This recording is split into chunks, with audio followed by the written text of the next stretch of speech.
नमस्कार दोस्तों, मैं सन्नी हिंदुस्तानी आप सभी का ऑनलाइन क्लास एसके स्टडी में स्वागत करते हैं। तो आशा करते हैं आप लोग अच्छे होंगे और मस्त होंगे। आप लोग का तैयारी कैसे चल रही है आप लोग कमेंट एक बार अवश्य कीजिएगा। तो चलिए, आज का क्लास जो है आरपीएफ और एसआई का प्रैक्टिस सेट है मैथ का, जो बहुत इंपॉर्टेंट है, प्रीवियस ईयर से। तो आप लोग जो है क्लास पे अगर नहीं जुड़े हैं आप लोग जुड़िए और पूरा वीडियो देखिए, ठीक है। उसके बाद लास्ट में अवश्य कमेंट कीजिएगा कितना आप सही बनाए कितना गलत बनाए, ठीक है। और आप जो है बनाने का भी प्रयास कीजिएगा। तो चलिए देखिए, और ये जो क्वेश्चन बताएंगे ये आरपीएफ एसआई के लिए भी है और अदर भी एग्जाम है, एमटीएस के लिए है, एसएससी जीडी के लिए, इस सब में भी पूछा जाता है सवाल। तो ऐसे सब क्वेश्चन को आप जो है रिवाइज करके एग्ज़ाम देने जाइएगा, तभी आप लोग का जो सिलेक्शन 100% होगा। तो चलिए देखिए क्वेश्चन क्यों।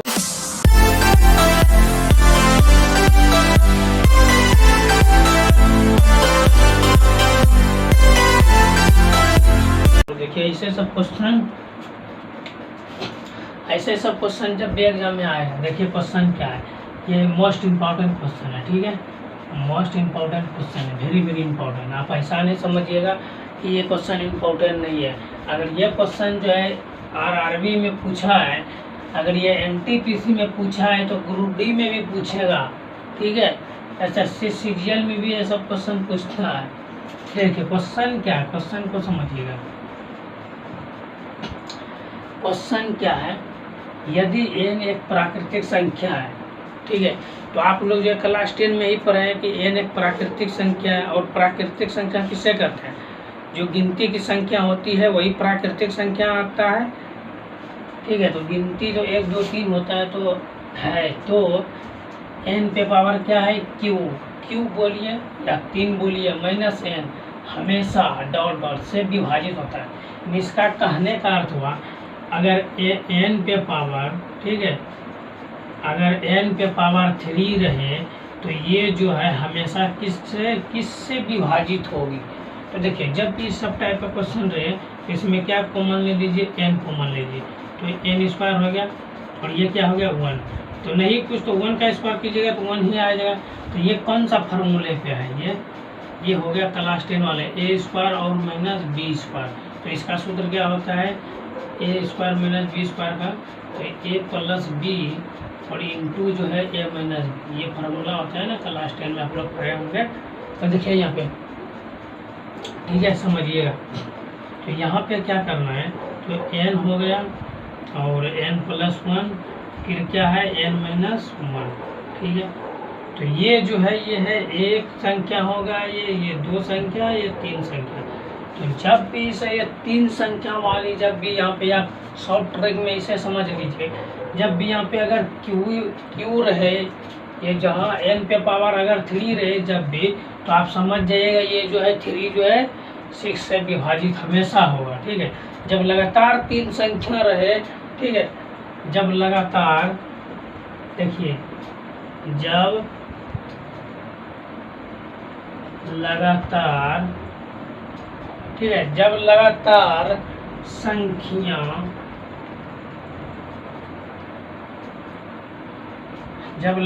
संख्या होगा, ठीक है, यह है, जब लगातार संख्या होगा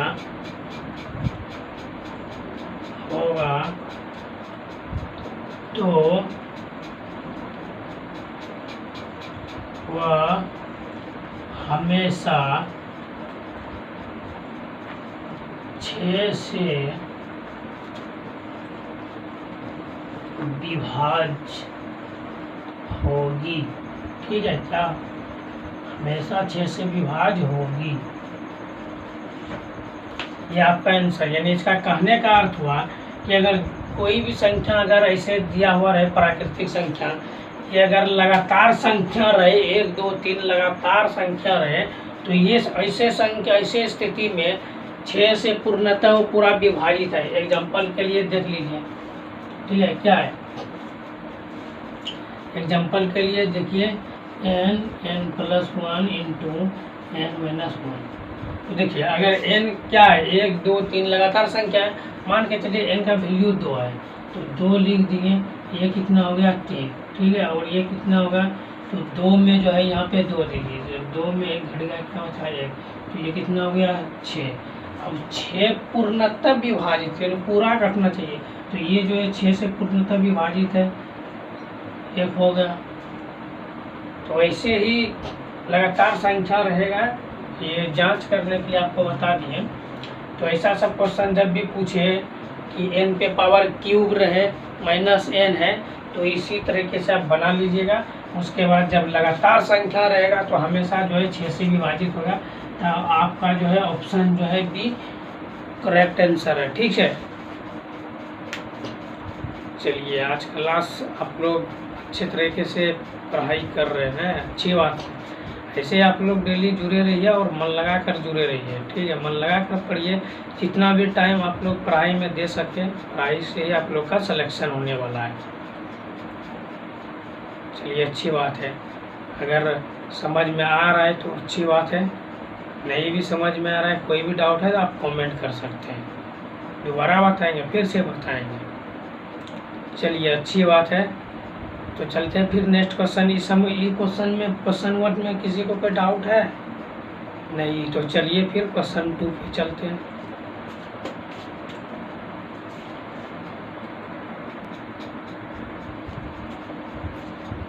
चलिए देखिए क्वेश्चन नंबर 2, और यह भी मोस्ट इम्पोर्टेंट क्वेश्चन है, ठीक है। तो आप लोग भी मोस्ट इम्पोर्टेंट लिख लीजिएगा क्वेश्चन नंबर 2। देखिए क्वेश्चन नंबर 2 जो है ये RRB NTPC पूछा गया 2021 में, ठीक है। देखिए क्वेश्चन क्या है, 3 से 60 तक कितनी संख्याएं विषम संख्या है जो 5 से पूर्णतः विभाजित है, ठीक है। यानी पूछ रहा है, क्वेश्चन क्या पूछ रहा है समझिए। क्वेश्चन 3 से जो है, ये 3 है, और 3 से जो है 60 तक जो है, 3 से 60 तक के बीच में कितनी विषम संख्या है, सम संख्या नहीं पूछ रहा है, विषम संख्या। और वो कैसा विषम संख्या, जो कि 5 से पूर्णतः विभाजित हो, यानी 5 से पूरी भाग लग जाए उसमें, तभी वैसा संख्या कितना है। तो चलिए देखिए, तो यहाँ से तो यहाँ तक लेना ही है, ठीक है। तो ये हो गया 3, ये हो गया 60, तो इसके बीच का जो है लेना है, तो वही लेना है, ठीक है। इसका बीच में जो अंक आ रहा है, जो 5 से पूरी विभाजित है, वही लेना है। तो 3 के बाद कौन सा विषम संख्या आता है, 5 आता है। फिर 10, तो 10 सम संख्या होगा, 6 सम संख्या, ठीक है। जो 5 से ऐसा भी देखिए, अगर 5 के बाद जो है 7 विषम संख्या है, लेकिन 5 से विभाजित है नहीं है, तो 5 से विभाजित भी होना चाहिए और सम संख्या भी होना चाहिए, ये भी ध्यान में आपको रखना है। सम संख्या तो देखिए, सम संख्या नहीं, विषम संख्या। देखिए जैसे मान के चलिए 5 है, 5 के बाद 7 है, 7 के बाद क्या है 11 है, तो ये भी विषम संख्या है, ठीक है। ये भी वैसी संख्या जो 2 से पूर्णतः विभाजित है, सम संख्या कहलाती है। वैसी संख्या जो 2 से पूर्णतः विभाजित नहीं है, एक और स्वयं से जो करता है, वो विषम संख्या कहलाता है, ठीक है। तो चलिए देखिए यहाँ, तो ऐसा नहीं लेना है, ऐसा संख्या लेना है। यहाँ पूछ रहा है कि जो संख्या आपको लेना है ना, वो संख्या जो 5 से पूरी भाग लगना चाहिए, तभी वो संख्या लिख जाएगा। तो चलिए यहाँ पे जो है 15 ले लेते हैं, ये विषम संख्या है, लेकिन 5 से पूर्णतः विभाजित है। उसके बाद क्या है 25 ले लेते हैं, क्योंकि 20 तो सम संख्या आ गया, हमको पूछा है विषम संख्या, तो 20 नहीं लेना है। ये 25 जो है सम संख्या है, विषम संख्या, ठीक है। और 25 के बाद क्या है 35 है, जो 5 से विभाजित है और विषम संख्या भी है। और उसके बाद क्या है 45, ठीक है। 45 के बाद जो है 55, 45 के बाद क्या है 55, ये विषम संख्या है, ठीक है। ये जितना भी संख्या लिखे, ये सब क्या है विषम संख्या, ठीक है। ये सब क्या है विषम संख्या है, विषम संख्या। लेकिन कैसा विषम संख्या है, 5 से पूर्णतः विभाजित है। तो देखिए कितना विषम संख्या है ना, तो देखिए कितना है, ये हो गया 1, ये 2, ये 3 और ये 4, ये 5 और ये 6। तो हमको पूछा क्या गया है, जो 5 से पूर्णतः विभाजित है, यानी 3 से 60 के बीच में जो संख्या है वो विषम संख्या होना चाहिए और 5 से विभाजित भी होना चाहिए। तो कितना संख्या है वही पूछा है ना। तो 1 2 3 4 5 6 टोटल आप जो है 6 आंसर लगा दीजिए। देखिए किस ऑप्शन में, ऑप्शन डी जो है आपका बिल्कुल करेक्ट आंसर है। तो आशा करते हैं ये क्वेश्चन भी आपको समझ में आ गया होगा बिल्कुल अच्छे तरीके से। चलिए समझ में आ गया है तो लाइक कर दीजिए। चलिए लाइक करने से तो आपका कुछ घटता नहीं है, लाइक कमेंट से कुछ किसी का घटता नहीं है। आप लाइक कीजिएगा तो हमको पता चलेगा आपको समझ में आ गया है, समझ में आ रहा है, अच्छी बात है, इसीलिए बोलते हैं लाइक कर दीजिए। चलिए फिर नेक्स्ट क्वेश्चन की तरफ समझ में आ गया है तो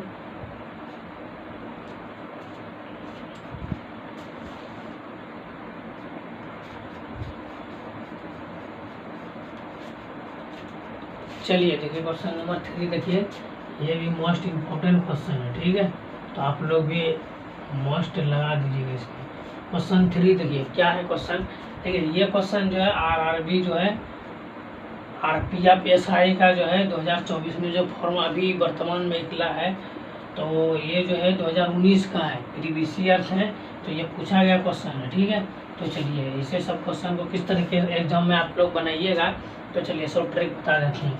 एक नाविक को नदी के प्रतिकूल दिशा में 60 किलोमीटर की दूरी तय करने में 8 घंटे लगते हैं, ठीक है, जबकि अन्य तय करने में उसे 5 घंटे लगते हैं। स्थिर पानी में नाविक की गति या चाल पूछे कि होता है क्या होगी। तो देखिए क्वेश्चन को समझिए उसके बाद बनाइए। नाविक क्या होता है, जो मतलब नाव चलाता है नदी में, ठीक है, उसी को नाविक बोलते हैं। तो नदी के प्रतिकूल यानी नदी के प्रतिकूल दिशा, जिस दिशा में पानी जा रहा है उसी दिशा में जा रहा है। तो देखिए हमको क्या पता है, नदी के प्रतिकूल क्या है, नदी के प्रतिकूल, ये लिख भी सकते हैं या नहीं भी लिख सकते हैं, डायरेक्ट भी खाली प्रतिकूल लिख के। तो नदी के प्रतिकूल क्या गति दिशा पूछ रहे हैं, तो ये गति से चल रहा है, प्रतिकूल गति से। ये मान के चलिए ये है नदी, ठीक है, नदी है, ये सब पानी है, तो ये इधर से नाव चल रही है, ठीक है, नाव, ये जो है नाव इधर से चल रही है, चलते हुए जा रहा है, तो ये गति से जा रहा है ना पानी में। तो चलिए तो यही होता है प्रतिकूल और अनुकूल। आप लोग को जो है स्पीड टाइम डिस्टेंस में ये क्वेश्चन बताए थे, ठीक है, दूरी जो रहता है धारा और दिशा उसमें बताए थे और दूरी भी। तो चलिए देखिए इसको क्या होता है, नदी के प्रतिकूल चाल, ठीक है, नदी के प्रतिकूल चाल या गति। तो नदी में जब प्रतिकूल हो रहा है यानी चल रहा है तो उसका चाल, तो चाल बराबर सूत्र क्या होता है, दूरी बटे समय। ये जो इतना आप लोग याद रखिएगा। उसके बाद सब ट्रिक काम कर दिया है, ये लिखना है या नहीं भी लिखना है कोई दिक्कत नहीं है, सिर्फ ये सब कुछ नहीं लिखना है, सिर्फ आपको तो आंसर हमको चाहिए। हमको क्या चाहिए, वहाँ पे जो ऑनलाइन एग्जाम होता है वहाँ पे क्या चाहिए, 4 ऑप्शन रहता है, आपको जितना भी सब ट्रिक आप यूज कर सकते हैं, सिर्फ उसको ऑप्शन जो है करेक्ट होना चाहिए। तो इसके लिए हमको क्या करना है, ये समझा देते हैं, उसके बाद जो है सब ट्रिक और बता देंगे, ठीक है। तो समय बराबर दूरी बटे चाल। देखिए दूरी कितना है 60 किलोमीटर है और समय कितना है 8 घंटा है। तो ये जो है कटने वाला ने है, ये पॉइंट में आएगा, उस पॉइंट में कैसे आएगा, ये कितना आ जाएगा, तो 8 बटे 96 हो जाएगा ना।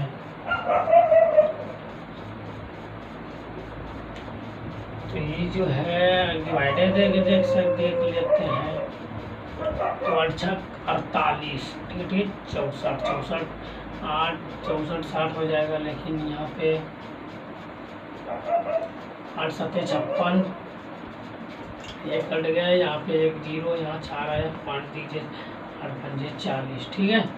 तो ये हो जाएगा 7.5 किलोमीटर प्रति घंटा, ठीक है, क्योंकि ये दूरी है किलोमीटर में और यहाँ पे जो ये घंटा में है, तो अब इसको मिटा दीजिए,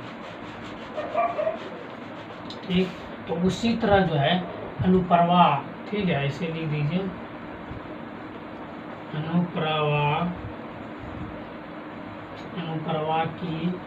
अनुप्रवाह की चाल डायरेक्ट लिख दिए। अनुप्रवाह की चाल, तो चाल बराबर दूरी बटे समय, क्या है इसका चाल क्या है, उससे 5 घंटे में लगता है, 5 घंटे लगते हैं। यानी इसका कहने का अर्थ हुआ, देखिए क्वेश्चन को आप समझिए कि दूरी क्या पूछ रहा है। एक नाविक को नदी के प्रतिकूल दिशा में 60 किलोमीटर की दूरी तय करने में 8 घंटा लगते हैं, जबकि अनुप्रवाह में समान दूरी, यानी दूरी जो है समान है, समान का मतलब क्या है, जो 60 किलोमीटर ऊपर वाले का है तो नीचे भी 60 किलोमीटर है, इसका भी 60 किलोमीटर है, दूरी हो गया। समान दूरी तय करने में उसे 5 घंटे लगते हैं, घंटा कितना हो गया, 5 हो गया, तो ये हो गया 12 पंचे 60, ठीक है। तो 12 पंचे 60 किलोमीटर प्रति घंटा। अब हमको क्या करना है, देखिए अब क्या करना, हमको क्या पूछा है, स्थिर जल में स्थिर पानी में नाभिक की चाल। तो आप डायरेक्ट भी लिख सकते हैं नाभिक की चाल, ठीक है, नाभिक की चाल। पहले देखिए नाभिक की चाल निकालने के लिए क्या करें, पहले प्रतिकूल फिर अनुकूल। देखिए पहले ये नाव है, पहले नदी है, सॉरी ये नदी है, ठीक है, पहले इधर से लेके गया नाव, फिर एक इधर से लेके आया नाव नदी पार करने के लिए। तो नाविक की चाल, यानी नाविक जो किस हिसाब से उसको चला रहा है, तो कैसे नाविक चला रहा है, जो प्रतिकूल और अनुकूल दोनों ही दूरी जो है 60 किलोमीटर है, तो दोनों समान दूरी है, तो उसको जो तय कर रहा है, ठीक है, इधर से जा भी रहा है उधर से आ भी रहा है, तो दोनों का दूरी जो है प्लस करना पड़ेगा, ठीक है। अगर मान के चलिए ये यहाँ से यहाँ तक, ठीक है, ये पानी है, नदी है, ठीक है, और ये नाविक है, ठीक है। तो यहाँ से मान के चलिए यहाँ से यहाँ तक की दूरी है 60 किलोमीटर, ठीक है, 60 किलोमीटर समझिएगा बढ़िया से, बिल्कुल ये एम है, ठीक है। तो 60 किलोमीटर, तो यहाँ से अगर हम यहाँ से इधर से चल रहे हैं, यहाँ तक 60 किलोमीटर हुआ, फिर यहाँ से फिर यहाँ तक आ रहे हैं, तो टोटल दूरी जाने आने का क्या पूछ रहा है, गति, यानी जाने और आने का क्या, तो दोनों को हम जोड़ देंगे। जाने में 60 मिनट लगा 60 किलोमीटर, और जो है आने का भी 60 किलोमीटर, टोटल दूरी जो है मेरा 120 किलोमीटर निकल गया। तो उसी तरह जो है ये चाल, तो दोनों को प्लस कर देना है, ये जो है प्रतिकूल चाल प्लस और अनुप्रवाह चाल प्लस और बटे 2, तो ये आपका राइट आंसर आ जाएगा, ठीक है। देखिए अच्छे देखिए आप, तो नाविक की चाल क्या है, प्रतिकूल की चाल प्लस अनुप्रवाह की चाल और बटे 2, ये दोनों का निकाल रहे हैं ना, तो बटे 2, तो इसको जो है ये क्या हो जाएगा, देखिए तो ये हो जाएगा 19.5 बटे 2।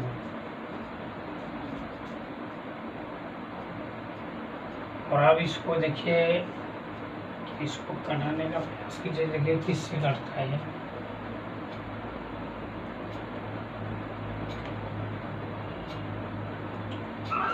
सात दूना 14, 7 या 21 हो जाता है, ठीक है। तो आप ऐसे भी जो है नहीं जानते हैं, तो इसको ऐसे भी आप यहाँ से भी ऐसे देख सकते हैं, तो 7 या 21 हो गया, ठीक है, 7 या 21, ओ सॉरी नहीं 7 दूना 14, तो फिर 8 दूना 16 हो जाता है, 9 दूना 18, ओ सॉरी ठीक है सही है, 9 दूना 18, 18 या 19, यहाँ पे 19 है, तो ऐसे आप डायरेक्ट भाग दे सकते हैं, 9 दूना 18 हो गया, बचा एक बचा, तो एक जो है उसमें एक दे दीजिए, यहाँ पे जो है दशमलव दे, ठीक है, एक ही धरा या 15, तो 15 अगर एक इधर आया 19 है और एक उधर गया तो वो है कितना हो जाएगा, तो ये 7 दूना 14, ठीक है। यानी इधर 19 हो गया, एक उधर चला गया तो 15 है इधर, तो 7 दूना 14, फिर भी एक शेष बच रहा है ना। अगर एक शेष बच गया उसमें पॉइंट बैठा दीजिए तो वो 10 हो गया, तो 5 दूना 10 बिल्कुल कट गया। ये क्या हो गया, किलोमीटर प्रति घंटा, ठीक है। ये हो गया आपका बिल्कुल राइट आंसर। तो देखिए आपका जो है बिल्कुल राइट आंसर जो है किस ऑप्शन में है, तो ऑप्शन जो है सी बिल्कुल सही है। जिसका आंसर जो है ऑप्शन सी आ रहा है सभी का सही है। और जो है एक बार अवश्य आप लोग कमेंट कीजिए, सभी विद्यार्थी कमेंट कीजिए ऑप्शन सी जो है, ऑप्शन सी सी सी सी कमेंट कीजिए। चलिए अब इसका शॉर्ट ट्रिक बता रहे थे, आपको बोले थे ना शॉर्ट ट्रिक। शॉर्ट ट्रिक क्या करना है, आपको सिर्फ देखना है क्या पूछा है, प्रतिकूल, धारा के प्रतिकूल। तो आपको जो है क्या करना है, डायरेक्ट लिख देना है चाल बराबर दूरी बटे 6 समय, ठीक है। चाल कितना है, तो ऐसे भी आप लोग जो है चाल के बराबर दूरी बटे समय फार्मूला याद रखना है।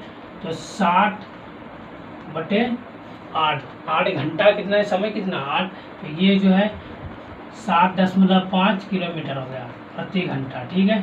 समझ में आ रहा है, ऐसे ही दे दीजिए, हो गया। उसी तरह दूसरा चाल, ये मान के चलिए फर्स्ट 1 हो गया, ये चाल 1 हो गया, चाल 2 भी लिख सकते हैं ऐसे ही। और उसके बाद क्या है, दूरी सबका समान है, घंटा जो है 5 है, यहाँ पे लिखा हुआ है 5 घंटा, तो ये 5 घंटा का 12 पंचे 60, ये हो गया 12 किलोमीटर प्रति घंटा। अब हमको क्या करना है, डायरेक्ट प्लस कर देना है। क्या पूछा है, नाभिक का चल रहा, हमको चलता तो कुछ नहीं चाहिए, डायरेक्ट गति लिख दीजिए और दोनों को प्लस कर दीजिए, ठीक है। दोनों को प्लस करके तो उसे डिवाइड दे दीजिए, आपका राइट आंसर जो होगा आ जाएगा। ये हो गया 19.5 और बटे 2, तो इसको जब भाग देना पड़े तो 19.75 किलोमीटर प्रति घंटा, ये राइट आंसर। देखिए ये समझाने के लिए बताएं, अगर एग्जाम में आप बनाइएगा तो इस शॉर्ट ट्रिक के साथ बनाइएगा, क्योंकि आप टोटल चीज़ फार्मूला सब तो जानबे करते हैं कि भाई समय बराबर दूरी बटे 4 होता है, ये तो कन्फर्म है। तो हम क्यों इतना लंबा प्रोसेस करें, हम किसी को समझा थोड़ी रहे हैं, हमको वहाँ पे सिलेक्शन लेना है, एग्ज़ाम लेना है, कम टाइम में जो है कम टाइम में ज़्यादा क्वेश्चन बनाना है। तो हमको क्यों विस्तार रूप से, यहाँ कोई थोड़ी यहाँ क्लास 10 वाला थ्योरी थोड़ी चल रहा है कि हाँ विस्तार में 2 नंबर देगा तो उसको 2 पेज में लिखना पड़ेगा, ऐसा थोड़ी होता है। कंपटीशन में ऐसा नहीं होता है, आप लोग भी जानते हैं। तो इसीलिए हमेशा कंपटीशन में शॉर्ट ट्रिक ही यूज कीजिएगा। चलिए ऐसा करते हैं आप लोग को समझ में आ गया बिल्कुल अच्छे तरीके से। अगर समझ में आ गया तो लाइक कर दिया कीजिए, ताकि हमको भी मनोबल बढ़ता है, हम लोग का भी मनोबल बढ़ता है कि आप लोग को समझ में आ रहा है और अच्छे तरीके से आप लोग भी मन लगा कर पढ़ रहे हैं। तो चलिए फिर नेक्स्ट क्वेश्चन की तरफ।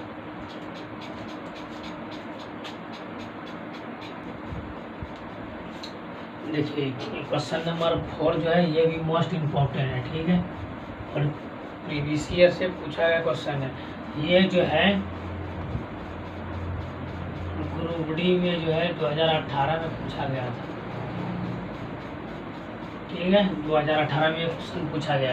क्वेश्चन क्या है, एक तैराक स्थिर पानी में 9 किलोमीटर प्रति घंटा की गति से तैर रहा है, ठीक है, और यह देखते हुए कि प्रवाह की दिशा में एक निश्चित दूरी तय करने में उसे जो समय लगा वह पानी के प्रवाह के विपरीत दिशा में समान दूरी तय करने में लगने वाले समय का आधा है। पानी की गति ज्ञात करें, ठीक है।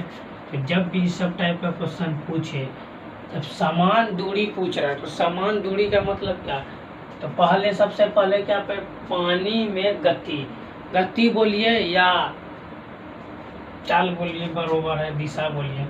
तो पानी के दिशा, ठीक है, पानी का दिशा।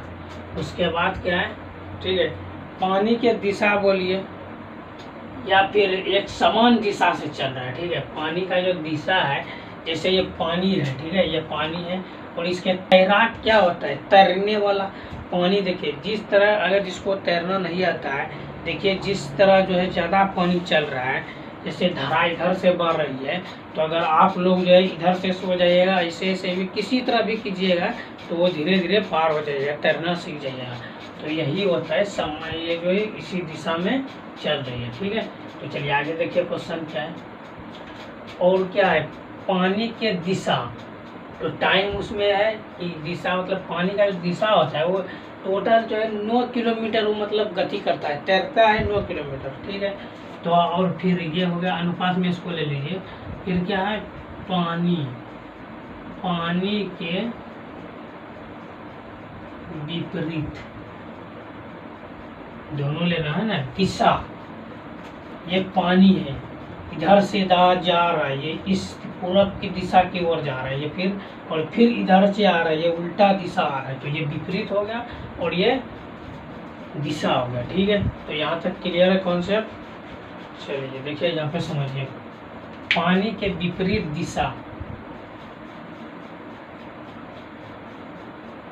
चलिए देखिए क्या क्वेश्चन क्या पूछा है, तय करने में लगने वाला समय का आधा, यानी जो समय है उसको तय करता है, ठीक है। यानी मान के चलिए जो 9 किलोमीटर है उसको तय करने में इसको कितना समय लगा, जो समय लगा उसका आधा लगा, ठीक है, जो समय लगा उसका आधा।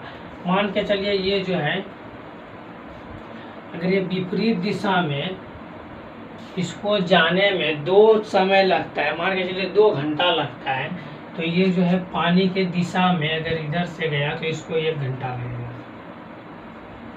क्योंकि यहाँ पूछा समय का आधा, ठीक है। समय का आधा, आधा का मतलब क्या होता है, 1/2। अगर ये विपरीत जो है 2 है तो दिशा 1 है, ठीक, क्योंकि इधर से आपको बताया ना, इधर से जो है पानी का रेत चल रहा है, ठीक है, ऐसे पानी का चलता है रेत, और इधर से अगर तैरिएगा तो इधर से थोड़ा स्पीड से जाएगा, क्योंकि पानी का दिशा इधर है, तो इधर से जाइएगा तो स्पीड से जाएगा। अगर इधर से पानी का दिशा है और आप इधर से आ रहा है तो थोड़ा आपको प्रेशर लगेगा, तो टाइम ज़्यादा लगेगा, ठीक है। तो चलिए यहाँ तक क्लियर है कॉन्सेप्ट। तो ये क्या हो गया, ये हो गया समय, ठीक है, ये हो गया समय, ये हो गया पानी के दिशा का समय, और ये पानी के विपरीत दिशा के समय। यहाँ तक कॉन्सेप्ट क्लियर है आपको, ठीक है। चलिए इसको आप जो है DS भी बोलते हैं, बोल सकते हैं इंग्लिश में, और इसको जो है US बोल सकते हैं, ठीक है, इंग्लिश में US। तो चलिए बहुत अच्छे तरीके से देखिए, जब भी अब इसका समय है, अगर चाल निकालना है, इसका जो है अपोजिट कर देना है, तो ये 1:2 हुआ तो ये 2:1 हो जाएगा, ठीक है। यहाँ तक क्लियर, बिल्कुल कॉन्सेप्ट क्लियर है। चलिए अच्छी बात है। पानी की गति, अब क्या है, आदमी का पहले गति करना है और पानी का गति, दोनों को अनुपात में बदल देना है, क्योंकि पानी का भी गति करना है और पानी के गति के साथ आदमी भी तैर रहा है ना, तो दोनों का गति करना है। चलिए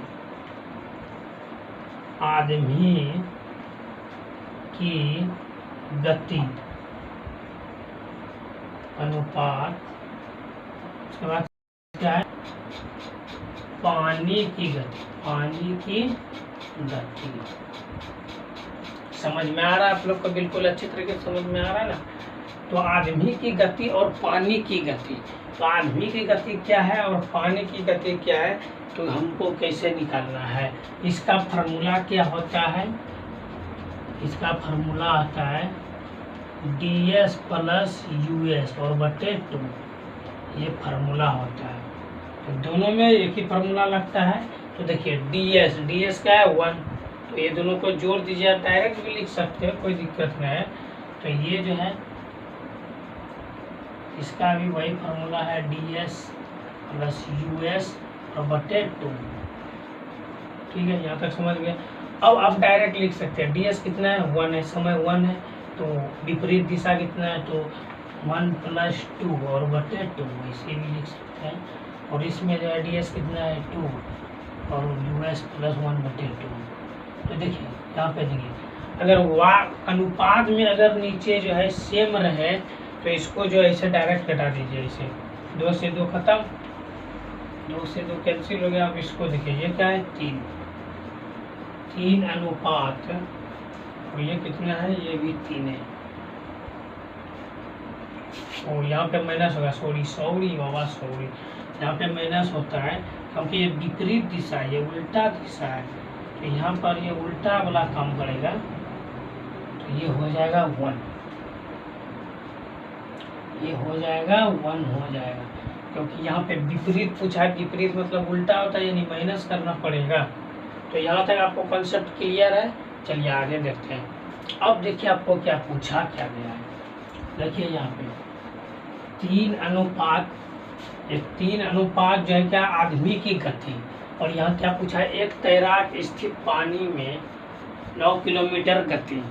तो एक तैराक जो है तैर रहा है, ठीक है, तो ये 9 किलोमीटर जो है, ये 3 रेशियो बराबर कितना हो गया, 9 किलोमीटर, ठीक है, 3 रेशियो बराबर 9 किलोमीटर। तो यहाँ कितना गुना हो रहा है, 3 से गुना हो रहा है, तो यहाँ पर भी आप 3 से गुना कर दीजिए, तो ये आपका क्या आ जाएगा, 3 किलोमीटर प्रति घंटा, ठीक है। तो आपका राइट आंसर क्या हो जाएगा, तो ये हो जाएगा राइट आंसर 3 किलोमीटर प्रति घंटा, क्योंकि आपको पूछा क्या गया है, पानी की गति। तो पानी की गति कितना है, 1 अनुपात है।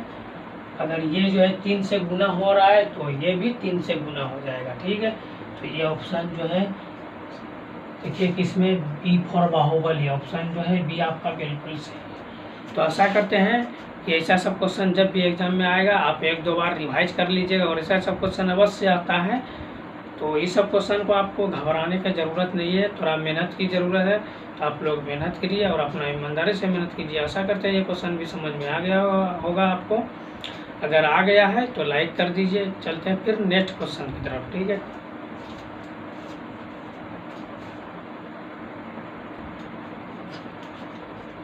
चलिए देखिए, ये क्वेश्चन नंबर 5, ये भी मोस्ट इम्पोर्टेंट क्वेश्चन है, ठीक है। तो आप लोग भी IMP लगा लीजिए। क्वेश्चन है, समान गति के 3/4 पर एक व्यक्ति अपने कार्यस्थल पर 15 मिनट देरी से पहुंचता है। समान कार्यस्थल पर पहुंचने में उसे कितने मिनट लगते हैं, ठीक है। ये क्वेश्चन जो RRB JEE 2019 में पूछा गया क्वेश्चन है। तो ऐसे सब क्वेश्चन को आप किस तरीके से बनाइएगा, देखिए क्वेश्चन क्या है, 3/4, ठीक है, 3/4 जो है, ये 3/4 पर एक व्यक्ति पहुंचता है, ठीक है। मान के चलिए ये स्थान या गति है, 3/4 की गति से वो चल रहा है। एक व्यक्ति अपने स्थान पे पहुंचने पर 15 मिनट देरी से पहुंचता है, तो वो जो है कितना 15 मिनट लेट से पहुंचता है। अगर वो सही टाइम पे पहुंचेगा तो कब पहुंचेगा, देखिए। तो इसको क्या है, ये क्या हुआ है, तो ये 4 से जो है 1, ठीक है, 3 से जो है ये 3 से 1 आया ऊपर, तो ये क्या है, बढ़ा हुआ है, ठीक है, बढ़ा हुआ, क्या है, बढ़ा हुआ है। और यहाँ पे जो है ये कितना बढ़ रहा है, तो ये 1 रेशियो बढ़ रहा है, कितना बढ़ रहा है, 1 रेशियो, R से रेशियो। तो देखिए यहाँ पे समझिए, तो यहाँ पे देखिए अगर 1 रेशियो की बात करें तो 1 रेशियो बराबर कितना है, 15 मिनट, ठीक है, 15 मिनट, 1 रेशियो बराबर 15 मिनट। तो हमको क्या निकालना है, 3 रेशियो का निकालना है। तो 3 रेशियो बराबर 15 और गुना 3, तो ये हो गया 3 रेशियो का वैल्यू कितना हो गया, 45 मिनट। ये आपका बिल्कुल राइट आंसर 45 देखिए किस ऑप्शन में है, तो ऑप्शन सी जो है बिल्कुल सही है।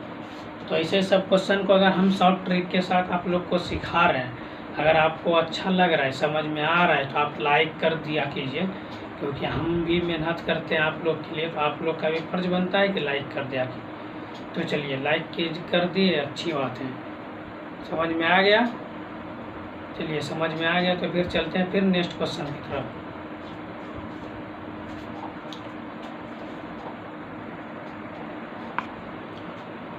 चलिए देखिए, ये क्वेश्चन नंबर 6, ये भी मोस्ट इम्पोर्टेंट है। ठीक है, जितना भी क्वेश्चन बता रहे हैं सभी प्रीवियस ईयर से पूछा गया क्वेश्चन है और इम्पोर्टेंट सब क्वेश्चन है। तो आप लोग ध्यान से इसको बनाने का प्रयास कीजिए और समझने का भी प्रयास कीजिए। देखिए, ये क्वेश्चन जो है RRB JEE 2019 में पूछा गया है। देखिए, A, B और C की अनुपात 2, 3, 4 के अनुपात में है।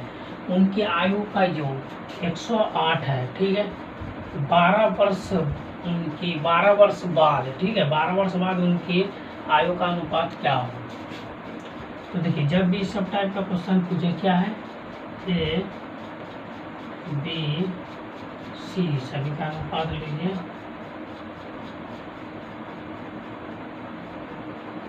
उसके बाद क्या है, योग पूछा है। ठीक है, तो योग पूछा है ना, तो योग देखिए, योग मीन्स क्या होता है, जोड़। सभी को जोड़ दीजिए, ये 9 हो गया। 9 क्या हुआ, रेशियो। ठीक है, तो सभी को जो योग मीन्स होता है जोड़, तो सभी को जोड़ दीजिए। 9 रेशियो बराबर कितना है, 108। तो एक रेशियो बराबर 108 और बट्टे के 12, 12 8 है 96। तो ये हो गया एक रेशियो। 1 रेशियो बराबर 12 वर्ष। ठीक है, तो पूछा क्या गया है,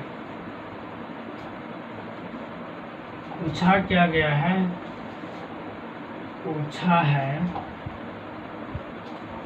12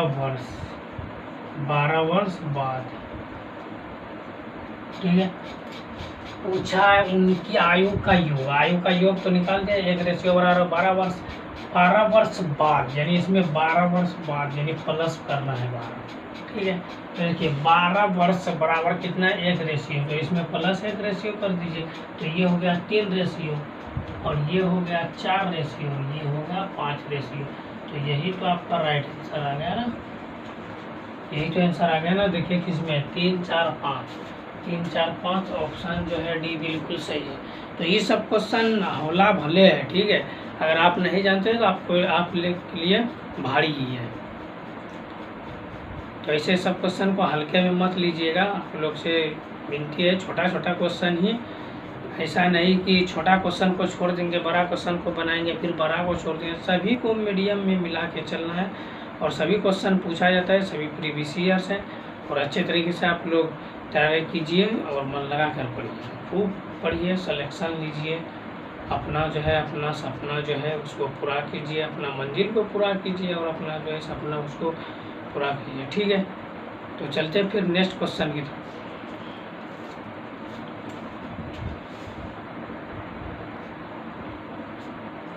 चलिए देखिए, क्वेश्चन नंबर 7 जो मोस्ट इम्पोर्टेंट क्वेश्चन है। ठीक है, प्रीवियस ईयर से पूछा गया क्वेश्चन है। देखिए, ये क्वेश्चन जो है SSC CGL में पूछा गया है और 2022 में पूछा गया है। तो इसीलिए आप लोग को शुरू में ही हम बता दिए हैं कि ये जो प्रैक्टिस शीट हम बता रहे हैं ये सभी एग्ज़ाम के लिए इम्पोर्टेंट है, सिर्फ SSC GD वालों के लिए नहीं है, नहीं है RPF वालों के लिए, ये SSC CGL भी, SSC GD MTS वालों के लिए, यानी आगामी जितना भी परीक्षा है सभी के लिए इम्पोर्टेंट है।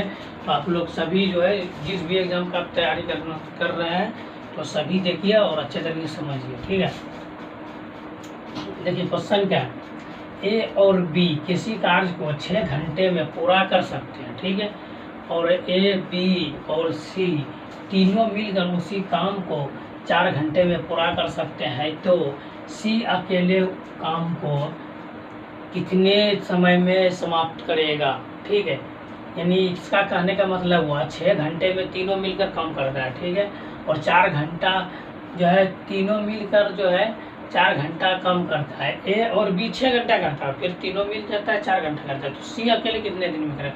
तो जब भी इस सब टाइप का क्वेश्चन पूछे तो ये जो है 6 है, A और B 2 आदमी मिलकर कर रहा है, तो 6 और गुना 2 कर दीजिएगा डायरेक्ट 12, ये हो गया 12 घंटा। ठीक है, अब कैसे हो गया वो समझा है। देखिए A जो है कितना काम कर रहा है, A और B दोनों मिलकर कर रहा है ना, तो A और B, ठीक है, तो A और B दोनों मिलकर कर रहा है। देखिए यहाँ पे समझिए, ए प्लस बी, ए और बी दोनों मिलकर कर रहा है कितना 6 घंटा। और ए बी सी, ए ठीक है ए बी सी तीनों मिलकर कितना कर रहा है 4 घंटा। दोनों का एलसीएम तो 6, 4 का एलसीएम कितना होता है तो 3 दूना 6, 2 दूना 4, 2 दूना 4 किया 12, ठीक है 12। ये हो गया टोटल वर्क, ये टोटल काम, ठीक है ये एलसीएम हो गया टोटल काम। देखिए यहाँ पे अगर ये जो है एक दिन में 2 काम कर रहा है, ठीक है अगर एक दिन में 2 घंटा कम कर रहा है तब 6 दिन में जो है 12 कम कर रहा है। और ये जो है एक दिन में जो है 3 काम करेगा तभी ये 4 घंटे में, जो एक दिन में अगर 3 घंटा कम करेगा तभी ये 4 घंटे में तीनों मिलकर 12 काम खत्म कर देगा, ठीक है। तो आपको पूछा क्या गया है, देखिए ए और प्लस बी, देखिए यहाँ पे समझिए ए प्लस बी, उसके बाद क्या है ए प्लस बी। तो यहाँ पर देखिए जो है तो ए प्लस बी कितना कम कर रहा है, ए प्लस बी और बराबर ए प्लस बी प्लस सी। तो देखिए यहाँ ए प्लस बी, तो ए प्लस बी कितना है ए प्लस बी, देखिए यहाँ पे दिया हुआ कितना है ए प्लस बी जो है 2 काम कर रहा है और ए प्लस बी प्लस सी जो है 3। तो इसको जो है 3 में 2 को घटा दो, ठीक है 3 में 2 को घटा दो कितना बचा 1, तो ये 1 बचा। समझ में आ रहा है, यहाँ तक समझ में आ गया, ये 1 बचा।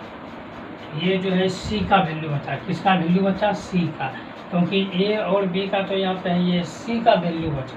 तो सी का जो वैल्यू बचा, सी जो है ये 1 बचा। अब जो है सी बराबर क्या है टोटल वर्क। तो टोटल वर्क कितना है 12, और ये जो शेष काम बचा 1, तो 12/1। तो सी जो है ठीक है, तो ये हो गया 12/1 तो 12। तो सी जो है 12 मिनट में जो है ये 12 घंटे में अकेला काम करेगा, ठीक। सी जो है 12 घंटे में अकेला ही काम करेगा, तो उसको 12 घंटा वो करेगा तभी सी अकेला कर पाएगा। तो ऑप्शन जो है बिल्कुल बी फॉर बाहुबली बिल्कुल आपका सही जवाब है। तो आशा करते हैं ये क्वेश्चन भी समझ में आ गया होगा। ये टाइम एंड वर्क का क्वेश्चन है, तो टाइम एंड वर्क चैप्टर जो है बिल्कुल बेसिक तरीके से बताएं। अगर आप लोग नहीं पढ़े हैं तो इसके स्टडी सर्च मारिए, हमारे चैनल पे जाइए, प्लेयर लिस्ट बना हुआ है, जाइए और अच्छे तरीके से देखिए, बिल्कुल बेसिक तरीके से बताया है। तो चलते हैं फिर नेक्स्ट क्वेश्चन की तरफ।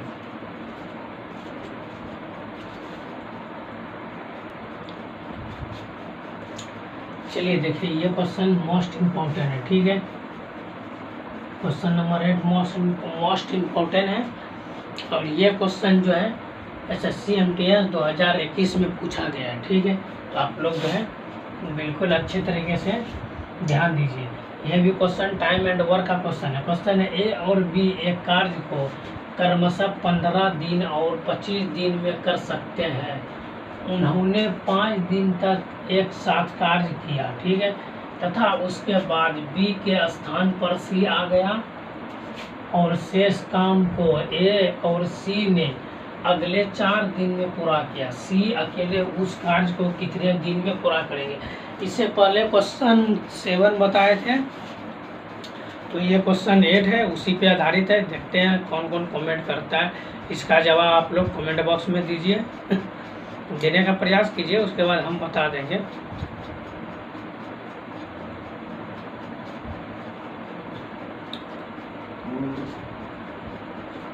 चलिए देखिए यहाँ पे ए, ठीक है, जब इस सब टाइप का क्वेश्चन पूछे तो ए कितने दिन में 15 दिन में काम कर रहा है, बी कितने दिन तो 25 दिन, दोनों का क्या है एलसीएम, दोनों का एलसीएम जो है 75 आ जाएगा। तो ये हो गया टोटल काम, टोटल वर्क, ठीक है, टोटल काम हो गया। तो ये हो गया। अगर ये देखिए 15 को 5 बार पढ़े, 15 पचे 75, ठीक है, 15 का 5 बार पढ़िए, 15 पचे 75 हो जाएगा। अगर एक दिन में ये 5 यूनिट काम कर रहा है तो 15 दिन में टोटल 75 यूनिट खत्म। उसी तरह ये अगर एक दिन में 3 यूनिट काम कर रहा है तो 25 दिन में 75 यूनिट टोटल काम खत्म हो जाएगा। आगे पढ़िए क्वेश्चन। उन्होंने 5 दिन तक एक साथ किया, तो 5 दिन तक एक साथ किया है ना। कौन कौन किया, ए और बी। तो ए और बी जो है दोनों बतिया भाई जो 5 दिन तक एक साथ काम किया। कितने दिन तक, 5 दिन। तो गुना 5 कर दीजिए। तो ए जो है 5 दिन तक काम कर रहा है, 5 यूनिट कर रहा है एक दिन में, और ये जो है 3 काम कर रहा है। तो इन दोनों को जो है गुना कर दीजिए। तो ये हो गया 40, और 40 वो काम, 40 काम हो गया। अब शेष काम, ठीक है,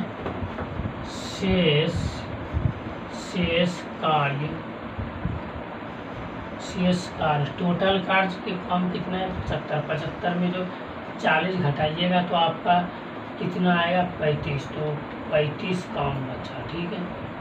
शेष जो है 35 काम बचा, ठीक है। दोनों मिलकर 5 दिन तक काम किया, ठीक है। उसके बाद जो है बी के स्थान पर सी आ गया और उसके बाद काम किया। तो शेष काम ए और सी ने किया। तो शेष काम कितना है 35। तो ए और सी ने अगले 4 दिन में पूरा किया। ए और सी देखिए यहाँ पे ए है, सी है, अगले 4 दिन में पूरा किया। तो 4 दे दीजिए। और ए जो है शेष काम टोटल कितना है 35। तो ये जो है देखिए इसका इधर बता दें। शेष काम तो हो गया। अब ये देखिए यहाँ पे देखिए ए और सी 4 दिन में काम को पूरा करता है। ए और सी 4 दिन में काम करता है पूरा। और टोटल काम कितना है, जो शेष काम जो बचा हुआ है, शेष काम कितना बचा हुआ है तो 35 बचा हुआ है। 35 काम शेष बचा है। यहाँ तक क्लियर है। अब इसको जो है आप ऐसे ही डायरेक्ट इसको ऐसे कर सकते हैं, या ये जो है इतना कम कर रहा है तो ऐसे गुना करके इसका सी का वैल्यू निकाल दिया, ठीक है। चलिए यहाँ पे समझेंगे। देखिए ये जो है कितना काम कर रहा है तो 5। तो यहाँ पे क्या है सी काम नहीं कर रहा है, तो सी का निकालना है बराबर 35। इसको गुना कर देते हैं, 20 हो गया। और ये कितना हो गया 4c, ये हो गया 35।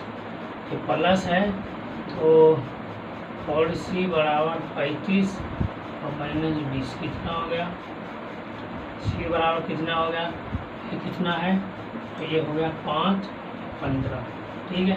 अगर ये गुना में उधर जाके क्या हो जाएगा भाग में, तो ये सी बराबर जो है 15/4 निकल गया, ठीक है।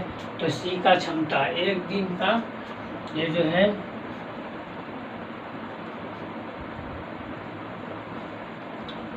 क्षमता जो है ये एक दिन का निकला सी का, ठीक है।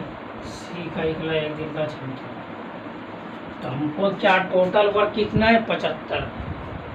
तो हमको करना क्या है, हमको पूछा क्या गया है सी अकेले उस कार्य को कितने दिन में पूरा कर सकता है। तो सी अकेले टोटल कार्य कितना है तो 75 है।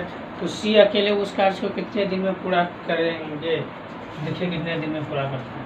तो अगर सी को अकेला अगर एक दिन में जो है इसका क्षमता जो है सी का जो क्षमता है एक दिन में 15/4 काम करने का क्षमता है, ठीक है। तो 75 टोटल कितना काम है 75। तो 75 काम करने में इसको पूरा कितना दिन लगेगा यही पूछा गया है। तो इसको हमको क्या करना है, टोटल काम कितना है 75 है, ठीक है। टोटल काम 75 है। और ये जो है क्षमता इसका एक दिन का क्षमता कितना है तो ये जो है 5/15/4 है। और ये जो है भाग में है नहीं तो कुछ इसके नीचे क्या आता है, 1 आता है, तो ये ऊपर चला जाएगा, गुना में चला जाएगा। ठीक है, तो ये हो जाएगा 75/5 और गुने 4, तो ये हो जाएगा 15×5=75 और ये हो जाएगा 20, ये हो जाएगा 20 दिन। तो सी का क्षमता क्या है, 20 दिन। ठीक है, ये सी का क्षमता निकल गया 20 दिन। Option B for Baahubali. ठीक है, B for Baahubali, option B correct है। ठीक है, तो आशा करते हैं आप लोग को अच्छे तरीके से समझ में आ गया होगा। कोई भी डाउट है तो आप कमेंट कर सकते हैं। तो चलिए आज का क्लास यहीं पे समाप्त करते हैं।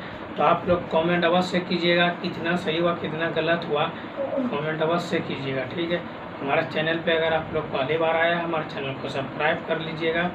और हमारा फेसबुक पेज भी है संदीप हिंदुस्तानी के नाम से, तो फेसबुक पे जाइए और संदीप हिंदुस्तानी सर्च मारिए, हमारा पेज आएगा। उस पर भी वीडियो अपलोड करते हैं, तो देखिए वहाँ से भी। और अच्छे तरीके बिल्कुल शॉर्ट ट्रिक के साथ चैप्टर बाय चैप्टर वहाँ पे भी पढ़ाते हैं, तो अगर फॉलो कर लीजिएगा हमारे पेज को। ठीक है, तो ऐसे सब अपडेट हम लोग लाते रहते हैं जो आप लोग के लिए बहुत मददगार है। तो आप लोग जो है सब्सक्राइब कर लीजिएगा और फेसबुक को जो है हम फॉलो कर लीजिएगा। ठीक है, तो चलिए आप लोग ऐसे ही मन लगा कर पढ़िए और डेली क्लास से जुड़े रहिए। तब तक के लिए जय हिंद, जय भारत।